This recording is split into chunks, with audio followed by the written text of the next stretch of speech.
sponsorship. The group stage team play too much at home and too much away, which means that more fans and And well, now we're going to train. This is the first time that we're on the pitch, so we got more time than in the first.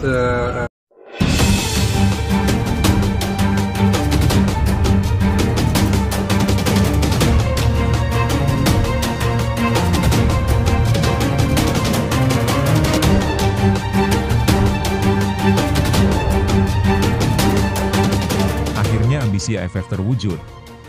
3 pemain timnas Indonesia gabung ASEAN All Stars versus Manchester United. Begini komentar tidak masuk akal dan gila AFF dan FA Malaysia.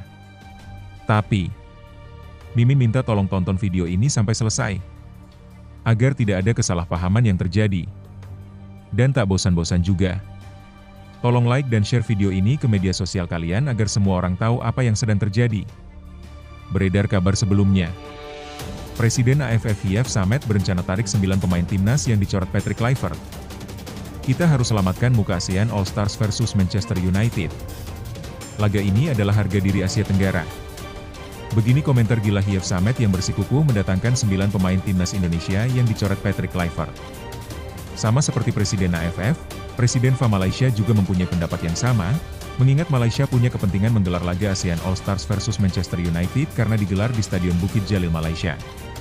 Jika para pemain bintang dari Indonesia tidak ikut serta dalam laga bertajuk eksibisi, tiket ASEAN All Stars tidak laku sama sekali. Hal inilah yang membuat AFF dan FA Malaysia menginginkan para pemain timnas Indonesia hadir untuk menarik penonton. Sebelumnya PSSI menolak mentah-mentah untuk mengirim pemain bintangnya untuk berlaga di ASEAN All Stars. PSSI lebih memfokuskan laga kualifikasi Piala Dunia Ronde 3 dibanding laga eksibisi bertajuk ASEAN All Stars.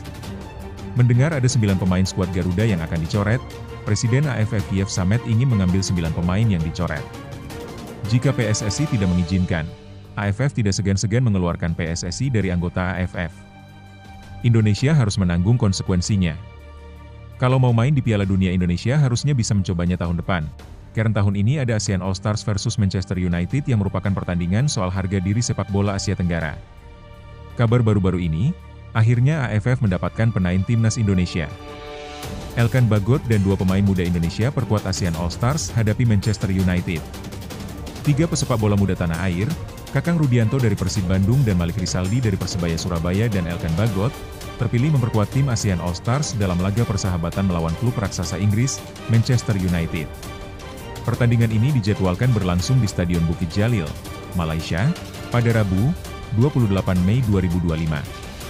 Kehadiran Kakang dan Malik menggantikan 2 pemain Indonesia sebelumnya, Asnawi Mangkualam dan Muhammad Ferrari, yang memutuskan mundur dari partisipasi dalam pertandingan eksibisi ini. Elkan Bagot juga dipanggil karena tidak mendapatkan panggilan Patrick Kluivert untuk 2 laga kualifikasi Piala Dunia. Nah, sebelum lanjut mendengar berita ini, untuk para netizen, keluarkan satu kalimat pamungkas untuk menanggapi kabar ini. Ayo teman, berikan tanggapan kalian di kolom komentar. Bravo Timnas, bravo Patrick Kluivert, bravo PSSI, ayo Garuda. Buktikan bahwa level kita sudah dunia. Buktikan bahwa kita adalah raksasa Asia. Tiket Piala Dunia harga mati. Di sisi lain, jangan lupa juga satu kalimat khusus untuk Patrick Kluivert CS yang sedang berusaha keras memajukan sepak bola Indonesia. Silahkan tulis di kolom komentar. Ayo terbang tinggi Garuda. Mari kita lanjut teman-teman. Sebelumnya diberitakan, Patrick Kluivert ungkap alasan Elkan Bagot absen di timnas. Pelatih timnas Indonesia, Patrick Kluivert, akhirnya menjelaskan alasan tidak memanggil Elkan Bagot untuk laga kualifikasi Piala Dunia 2026 zona Asia pada bulan Juni mendatang. Menurut Kluivert, dirinya sudah sempat berbicara langsung dengan Elkan Bagot. Dalam percakapan itu, bek berpostur tinggi tersebut menyatakan keinginannya untuk tidak bergabung dengan skuad Garuda karena tengah fokus mempertahankan posisinya di klub. Saya sudah berbicara langsung dengan Elkan sebelum pertandingan melawan Australia dan Bahrain di bulan Maret lalu, kata Kluivert dalam unggahan video di kanal YouTube resmi Timnas Indonesia. Dia mengatakan khawatir kehilangan tempatnya di tim utama klub, jadi ia meminta agar tidak dipanggil dulu ke timnas, lanjutnya. Kluivert menghargai keputusan Elkan yang lebih memilih memprioritaskan karirnya di level klub. Ia juga menekankan bahwa timnas Indonesia kini memiliki opsi lain yang tak kalah berkualitas di posisi bek tengah. Sekarang sudah ada pemain-pemain lain yang menunjukkan performa bagus dan layak mendapatkan kesempatan. Mereka juga sudah membuktikan diri bahwa mampu tampil maksimal bersama tim nasional, ucap pelatih asal Belanda tersebut. Sejak Piala Asia 2023, Bagot belum lagi tampil bersama timnas Indonesia. Meski sudah berganti pelatih dari Shin Tae-yong ke Patrick Kluivert, pemain berusia 22 tahun itu belum kembali ke skuad. Timnas jalani TC di Bali jelang duel kontra Cina dan Jepang. Sementara itu, timnas Indonesia saat ini tengah menjalani pemusatan latihan, TC, di Bali. TC ini digelar untuk mempersiapkan dua laga penting menghadapi Cina dan Jepang dalam lanjutan grup C kualifikasi Piala Dunia 2026. Pertandingan melawan Cina dijadwalkan berlangsung pada 5 Juni 2025 di Stadion Utama Gelora Bung Karno, SUGBK, Jakarta. Setelah itu, skuad Garuda akan terbang ke Jepang untuk menghadapi tim tuan rumah di Stadion Panasonic Suita pada 10 Juni 2025. Patrick Kluivert optimistis timnas Indonesia taklukkan Cina di kualifikasi Piala Dunia 2026. Pelatih kepala timnas Indonesia, Patrick Kluivert, menyampaikan keyakinannya bahwa skuad Garuda memiliki peluang besar untuk meraih kemenangan saat menjamu Cina pada pertandingan lanjutan grup C kualifikasi Piala Dunia 2026. Pertandingan tersebut dijadwalkan berlangsung di Stadion Utama Gelora Bung Karno, SUGBK, pada 5 Juni 2025.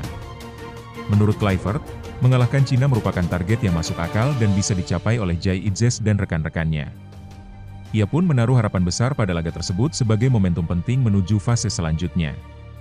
Kami menghormati lawan, tetapi saya percaya bahwa kami punya kesempatan bagus untuk mengalahkan Cina, ujar Kluivert melalui kanal YouTube resmi Timnas Indonesia, Selasa, 27 Mei 2025. Fokus pada pertandingan kontra Cina dan Jepang. Timnas Indonesia akan menghadapi dua laga berat di sisa grup C. Setelah menjamu Cina, pasukan Kluivert akan bertandang ke markas Jepang di Stadion Suita 5 hari kemudian. Kluivert menyadari tantangan berat yang menanti di laga tandang melawan tim yang sudah memastikan tiket ke putaran final, namun menegaskan anak asuhnya akan berjuang maksimal. Semua tahu Jepang adalah tim kuat dan sudah lolos ke Piala Dunia, tapi kami akan tetap memberikan segalanya untuk mencuri poin, imbu pelatih asal Belanda tersebut.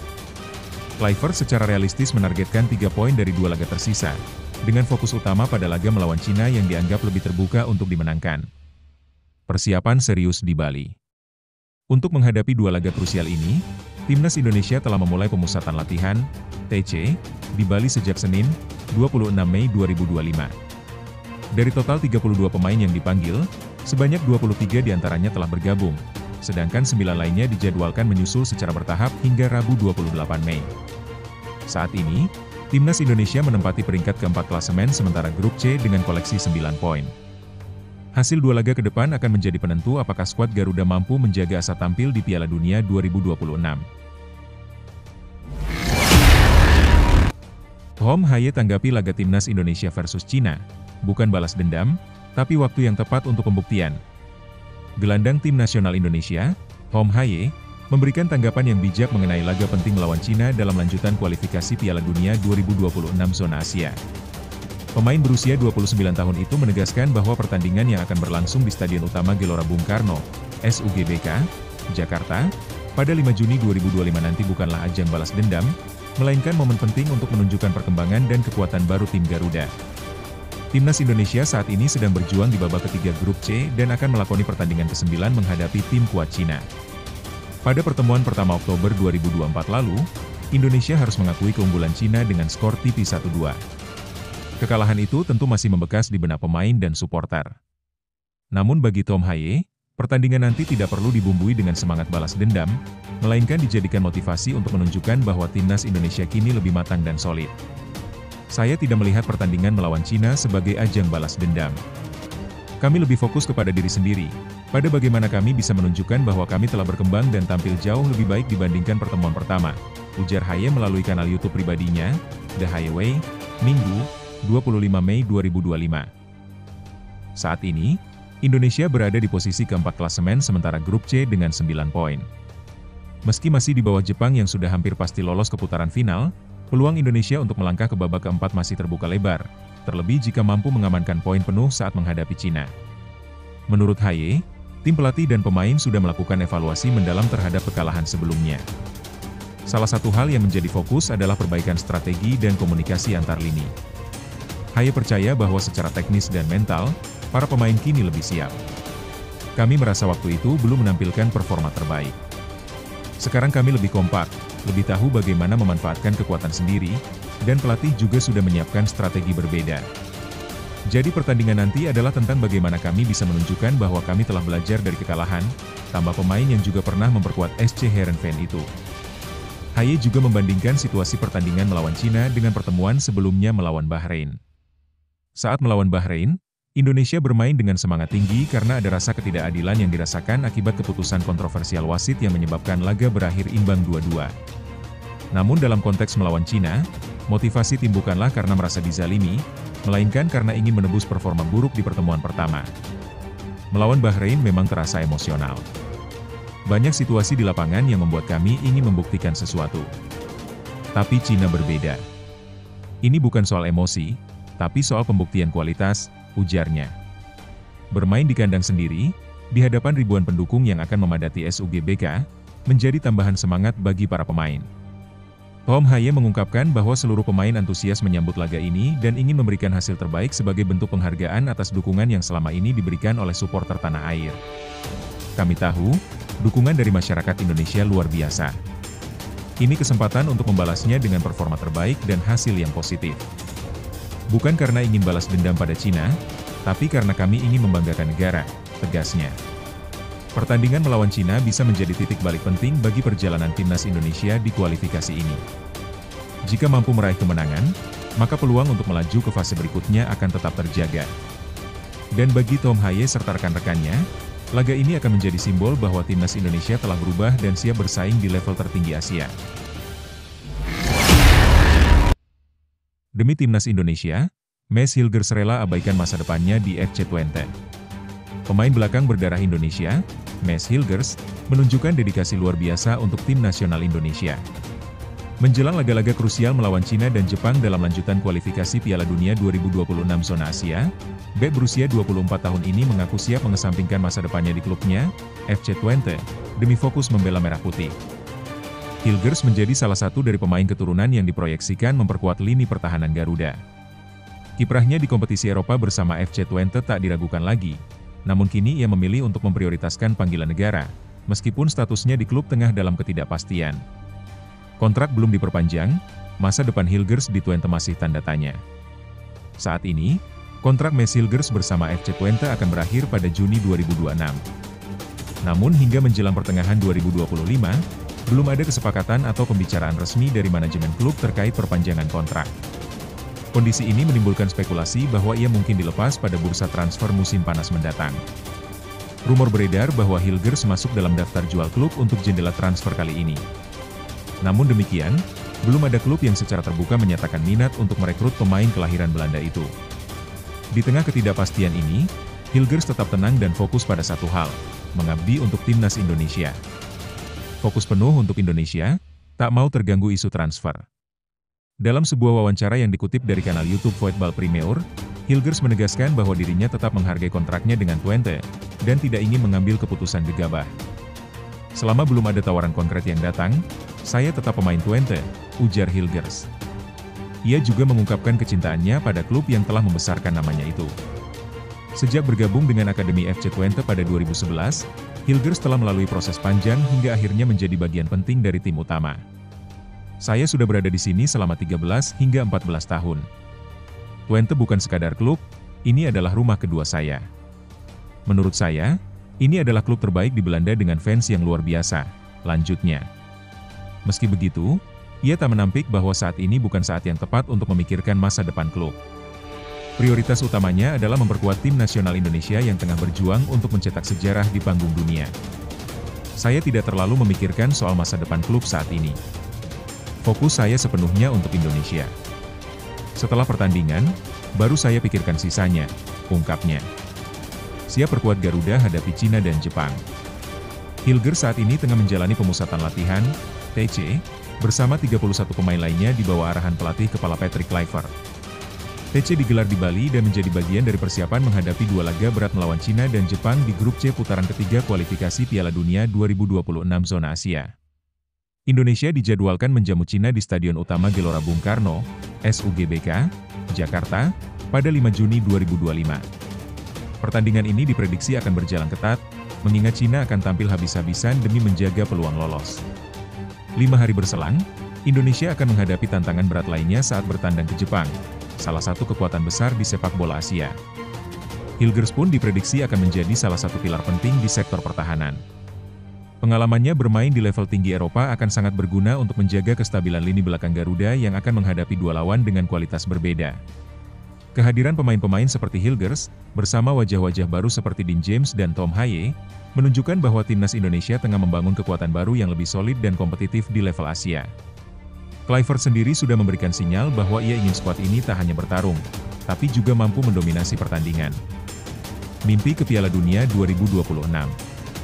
Bagi Maes Hilgers, membela timnas Indonesia bukan hanya soal pertandingan, tapi sebuah bentuk kebanggaan dan kehormatan.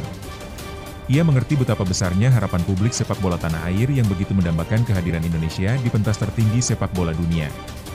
Saya tahu ini bukan hal mudah, tapi saya akan berikan segalanya untuk membantu Indonesia mencapai target ke Piala Dunia. Ini adalah mimpi, bukan hanya untuk saya, tapi untuk seluruh bangsa, tuturnya. Dengan semangat dan komitmen penuh dari para pemain seperti Hilgers, publik bisa berharap bahwa perjuangan menuju Piala Dunia bukan sekadar mimpi kosong, tapi harapan yang bisa diwujudkan bersama. Timnas Indonesia U17 hadapi Brasil di Piala Dunia U17 2025. Nova Arianto tuai banyak dukungan. Hasil undian fase grup Piala Dunia U17 2025 akhirnya resmi diumumkan. Timnas Indonesia U17 akan menghadapi tantangan besar setelah tergabung di grup H bersama 3 tim kuat lainnya, yakni Brasil, Honduras, dan Zambia. Turnamen ini akan digelar di Qatar pada 5 hingga 27 November 2025. Pengundian grup dilakukan pada Senin dini hari WIB, 26 Mei 2025, di Doha, Qatar, dan menjadi momen penting bagi tim-tim yang akan berlaga di ajang paling bergengsi untuk kelompok usia muda ini. Bagi Indonesia, hasil undian tersebut menghadirkan tantangan sekaligus peluang besar. Brasil sebagai juara bertahan dan raksasa sepak bola dunia tentu menjadi lawan yang sangat berat.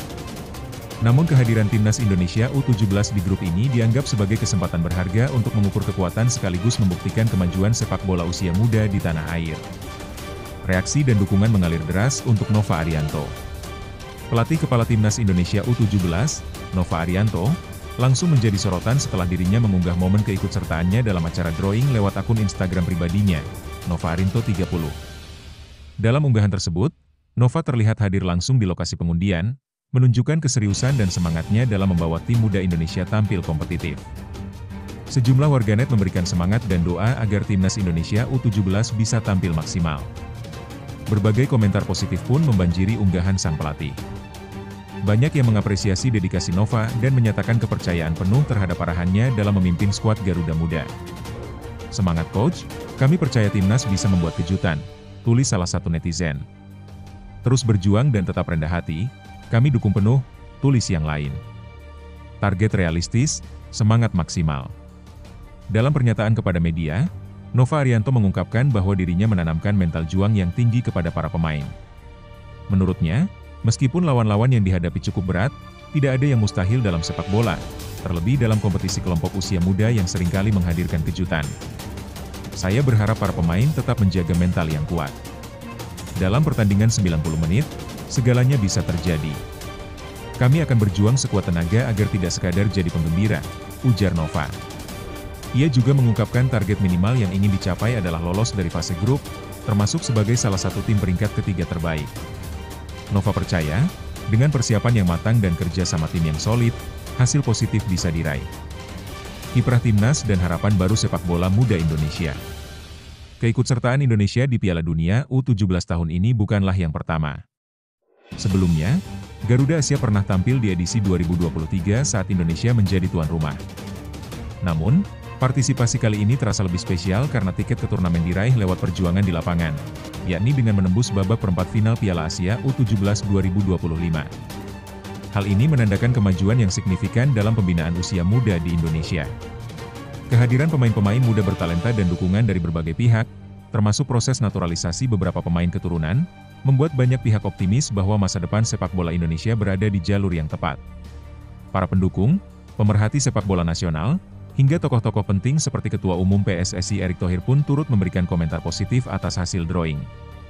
Erick menyebut bahwa grup yang dihadapi timnas Indonesia memang menantang, tetapi juga menjadi kesempatan emas untuk belajar dan berkembang di level tertinggi. Kesimpulan, dengan persiapan yang terus dimatangkan dan semangat juang yang tak kenal lelah, Timnas Indonesia U17 siap menyambut Piala Dunia U17 2025 sebagai momen penting dalam sejarah sepak bola nasional. Laga melawan tim-tim kuat seperti Brasil bukan hanya soal hasil, tetapi juga tentang proses pembelajaran dan pembuktian bahwa sepak bola Indonesia mampu bersaing di pentas global. Kini, harapan dan doa dari seluruh rakyat Indonesia mengiringi langkah Garuda Muda. Semoga perjuangan mereka di Qatar nanti mampu menorehkan cerita manis yang akan dikenang sepanjang masa. Kelvin Verdong dipuji pengamat FC Twente Jelang membela timnas Indonesia. Kelvin Verdong mendapatkan banyak apresiasi menjelang kiprahnya bersama timnas Indonesia. Salah satu pujian datang dari jurnalis dan pengamat sepak bola yang mengikuti FC Twente, Leon ten Voorde. Di musim ini, Verdong tampil konsisten sebagai bek utama NEC Nijmegen. Pemain berusia 28 tahun tersebut mencatatkan 1 gol dan 1 assist dari 35 pertandingan di semua ajang. Berkat kontribusinya, NEC Nijmegen berhasil finish di posisi ke-8 klasemen akhir Liga Belanda 2024 hingga 2025 dengan perolehan 43 poin dari 12 kemenangan, 7 hasil imbang, dan 15 kekalahan. Penampilan Verdong juga mendapat sorotan positif dari Leon ten Voorde. Meskipun NEC kalah 2-3 dari FC Twente di semifinal playoff Liga Konferensi Eropa, Voorde tetap mengapresiasi permainan Verdong, terutama dalam aspek bertahan dan kontribusi menyerang. Saya menyukai gaya bermain Kelvin Verdong. Meskipun saat itu dia tak berada dalam performa terbaiknya, namun kemampuan teknisnya dalam menguasai bola dan kualitas tembakannya sangat bagus, ujar ten Voorde seperti dikutip dari Twente Fans, 26 Mei 2025. Ten Voorde juga mengenang masa lalu ketika Verdong sempat membela FC Twente sebagai pemain pinjaman dari Feyenoord pada musim 2019 hingga 2020. Menurutnya, sang pemain hanya kurang beruntung kala itu. Ia juga menilai Verdong masih punya potensi besar jika kembali ke Twente, meski saat ini bek kiri mereka, Mats Rots, kemungkinan akan kembali dari masa peminjaman. Performa impresif Verdong bersama NEC membawa dirinya kembali dipanggil untuk memperkuat timnas Indonesia. Dia termasuk dalam daftar pemain yang dipanggil pelatih Patrick Kluivert untuk mengikuti pemusatan latihan, TC, di Bali sebagai persiapan menghadapi 2 laga krusial di babak ketiga kualifikasi Piala Dunia 2026 zona Asia.